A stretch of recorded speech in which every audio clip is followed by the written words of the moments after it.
நடிகர் சூர்யாவின் மகனான தேவ் கையில் துப்பாக்கியுடன் போலீஸ் தொப்பி அணிந்து போஸ் கொடுக்கும் புகைப்படம் ஒன்று குட்டி சிங்கம் என்ற பெயரில் இணையதளத்தில் வெளியாகியுள்ளது.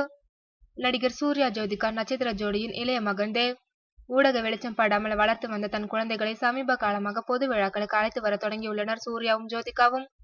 இதனால் பொதுவாக பிரபலங்களின் குழந்தைகளுக்கு இருக்கும் விளம்பரம் இவர்களுக்கும் கிடைத்துள்ளது.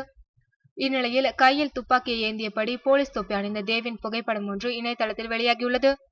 தற்போது தனது வெற்றி படங்களான சிங்கம் 2 படங்களை தொடர்ந்து அதன் 3ஆம் பாகமான S3யில் நடித்து வருகிறார் சூர்யா.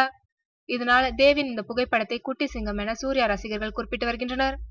தனது தந்தையின் பழைய வெற்றி படங்களை தற்போதுள்ள வாரிசு நடிகர்கள் தூசி தட்டி 2ஆம் பாகமாக தயாரித்து வருகின்றனர். எதிர்காலத்தில் சிங்கம் படத்தில் ஏதாவது ஒரு பாகத்தில் தேவ் ஹீரோவாக நடித்தாலும் ஆச்சரியப்படுவதற்கில்லை.